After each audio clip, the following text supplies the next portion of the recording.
Vous en avez dans votre jardin, dans votre rue, des feuilles mortes. On en parle avec vous, Roland Motte, bonjour. Bonjour Xavier. C'est pas vous la feuille morte, rassurez-vous. Non, moi je voulais qu'on en parle de ces feuilles mortes parce qu'on en voit de partout. C'est un peu une plaie, quoi. Non, c'est pas une plaie, c'est une richesse pour le jardinier. Oui, en forêt, comment vous faites ? Vous en foutez, Complètement. Oui, mais Ouais. pourtant, vous n'êtes jamais posé la question en vous disant si toutes les feuilles mortes qui sont tombées depuis une centaine d'années étaient restées sur le sol. Ouais, c'est vrai, Que ça. serait-il passé si elles n'avaient pas été compostées ? Eh bien, il y aurait des tas plus hauts que les arbres. Or, il n'y a C'est pas pas des faux. tas plus hauts que les arbres. Ah ah, quelle est cette énigme ?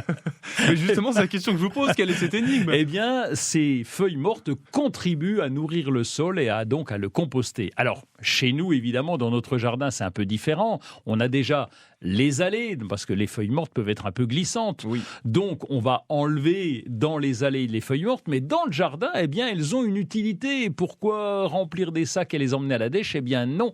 À la dèche? À la décharge, pardon.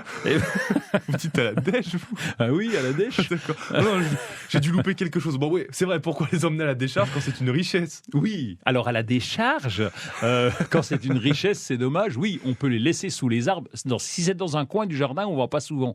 Eh bien, on n'a qu'à les laisser sous les arbres, elles vont se composter, ça va abîmer un peu le gazon, mais ça va permettre de contribuer à la nourriture du sol et améliorer le quotidien de votre arbre. Et puis au potager, par exemple, vous savez qu'on a enlevé toutes les récoltes et donc le sol se trouve à nu. Et un sol nu, eh bien c'est très embêtant parce qu'il va recevoir les intempéries, ça va faire une battance, ça va tasser le sol et ça va pas améliorer ses conditions. Donc on rajoute ces feuilles mortes, une bonne couche de feuilles mortes sur les endroits où c'est nu et vous verrez qu'au printemps elles se seront compostées. Sinon on passe un petit coup de motobineuse pour les intégrer dans le sol et ça fera le plus grand bien, ça apportera de la nourriture au sol. Bon, alors je suis pas prix Nobel, hein, ça se saurait, mais les feuilles mortes, elles vont s'envoler, Roland.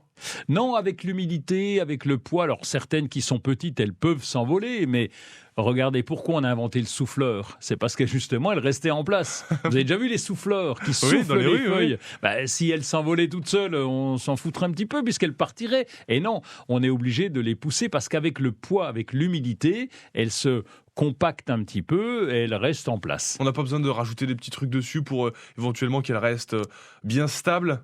On peut, si vous le souhaitez, comme vous êtes un puriste du potager, un peu. moi je le sais bien, eh bien vous pouvez rajouter de la terre en surface, mettre notre bonne couche de feuilles, rajouter un peu de terre en surface, mais c'est pas réellement nécessaire.